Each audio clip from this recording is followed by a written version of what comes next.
warahmatullahi wabarakatuh. Halo, perkenalkan nama saya Adinda Safitri, NIM 2123401, Program Studi Perpustakaan dan Ilmu Informasi, jurusan Bahasa dan Sastra Indonesia, Fakultas Bahasa dan Seni, Universitas Negeri Padang. Kali ini saya ingin mempresentasikan ujian akhir semester Manajemen Perpustakaan dengan dosen pengampu Ibu Gustina Erdanti, SHUM MIP, dengan berjudul Perencanaan Strategis. Yang pertama ada pengertian perencanaan strategis. Pengertian perencanaan strategis sebenarnya adalah proses pengarahan usaha, perencanaan strategis, dan menjamin strategi tersebut dilaksanakan dengan baik, sehingga menjamin kesuksesan organisasi dalam jangka panjang. Ada dua alasan yang menunjukkan pentingnya perencanaan strategis. Yang pertama ada perencanaan strategis memberikan kerangka dasar untuk semua bentuk-bentuk perencanaan lainnya yang harus diambil. Dan yang kedua, pemahaman terhadap perencanaan strategis akan mempermudah pemahaman bentuk-bentuk perencanaan lainnya. Yang kedua, ada unsur-unsur perencanaan strategis. Secara umum, proses perencanaan strategis membuat unsur-unsur yaitu yang pertama, formulasi misi dan tujuan. Yang kedua, pengkajian lingkungan. Yang ketiga, tujuan jangka panjang. Yang keempat, penyusunan strategi, dan yang kelima penyusunan isu-isu strategi, keenam pelaksanaan strategi, dan yang terakhir evaluasi dan pengendalian strategi. Unsur-unsur perencanaan strategis diantaranya adalah yang pertama formulasi misi dan tujuan. Sebuah misi perusahaan adalah alasan keberadaan.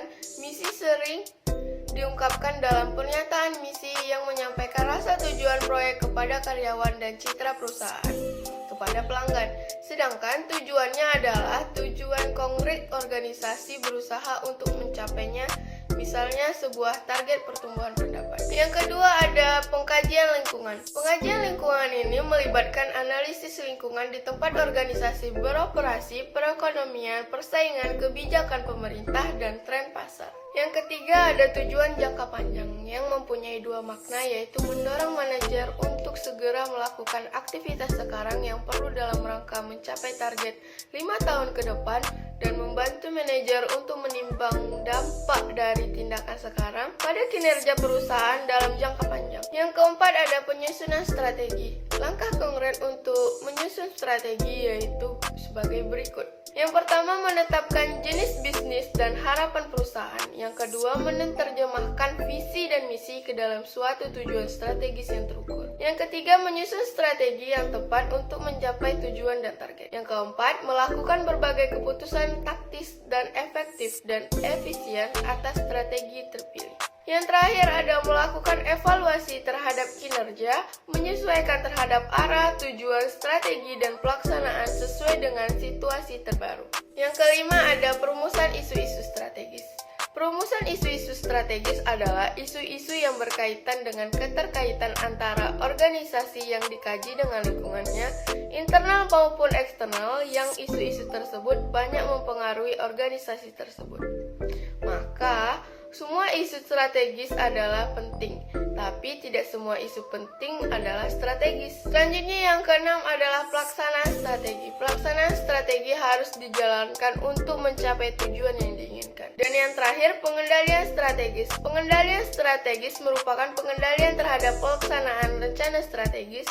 Setelah diimplementasikan, hasil dari strategi perlu diukur dan dievaluasi dengan perubahan yang dibuat seperti yang diperlukan untuk tetap pada jalur rencana. Standar kinerja yang ditetapkan, performa yang sebenarnya diukur, dan tindakan yang tepat diambil untuk memastikan keberhasilan. Selanjutnya, penilaian eksternal. Penilaian eksternal melibatkan analisis lingkungan di tempat organisasi beroperasi seperti perekonomian, persaingan, kebijakan pemerintah, dan tren pasar. Sasarannya adalah mengidentifikasi faktor-faktor kunci bagi keberhasilan dalam pasar saat ini dan peluang untuk secara menguntungkan memasuki pasar-pasar baru atau memperkenalkan produk-produk baru. Sebuah analisis eksternal terhadap peluang dan ancaman harus meliputi. Yang pertama ada faktor-faktor ekonomi, yaitu nilai tukar, suku bunga, laju pertumbuhan. Yang kedua, tren pasar.